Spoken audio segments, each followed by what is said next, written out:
Welcome everyone to Living with the Times. Today is the 15th day of the month of Tammuz. And on this day in 1742, a very, very famous rabbi called Rabbi HaChayim ben Attar, and better known as the HaChayim, passed away. So I'm going to take a few minutes to explain who the HaChayim was. The HaChayim was actually the name of his most famous book that he wrote, a book that has made it for hundreds of years and is accepted throughout the Jewish world as a classic commentary on the Torah.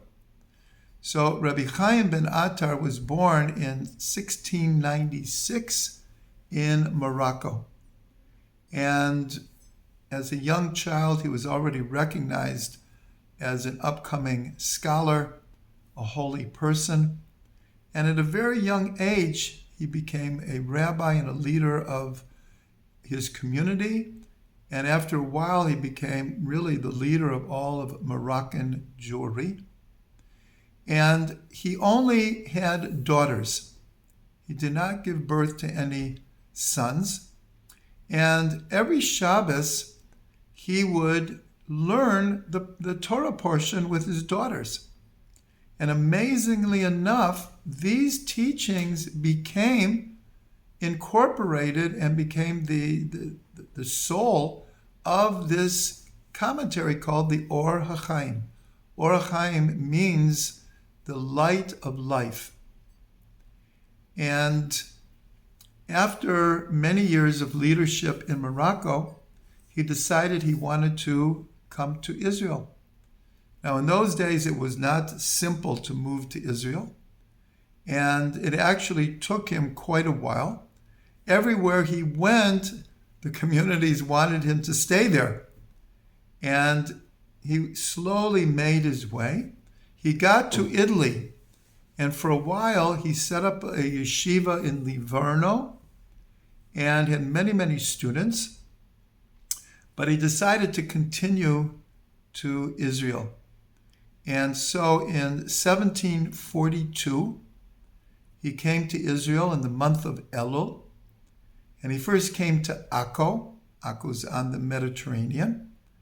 And for Yom Kippur, he went to Pekian.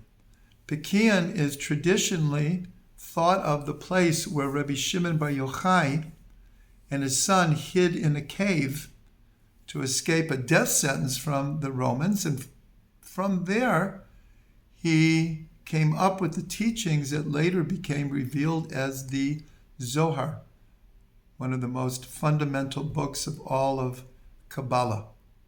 Then he went on to Jerusalem, and yet he was only in Jerusalem for less than a year, and he passed away in 1743 at the age of 47, a relatively young age. But even in Jerusalem, he set up a yeshiva. And in the old city of Jerusalem today, there is the remnants of the yeshiva, the Beit Knesset that he set up. And it's called HaChayim Street to this day. And the interesting thing is he chose that place because by tradition, that is where the Arizal had his brit. When he was 8 days old, he had his brit milah in this place, which is now called the HaChayim Street. And there's still a Beit Knesset there. Actually, it's small, but very, very beautiful, and it's still active.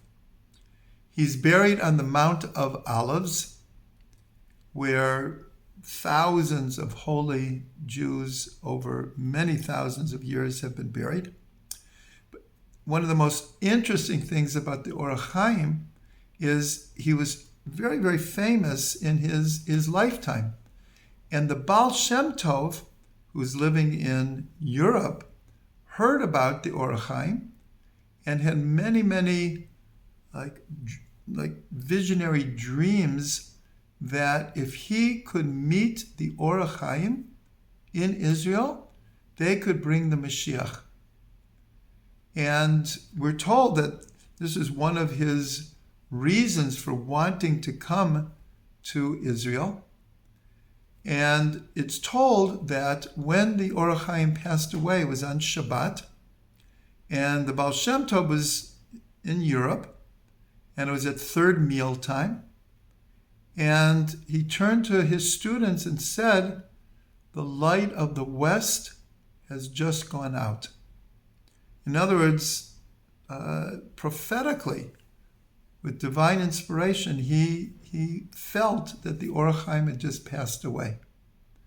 And so we can imagine what a level the Or HaChayim was on, that the Baal Shem Tov felt that he was really the Mashiach of the generation, and that if they could have met, they together could have brought the Mashiach. So today is the Yurtzeit of the Or HaChayim, and it's a perfect time to connect to the light of life that he brought down to us.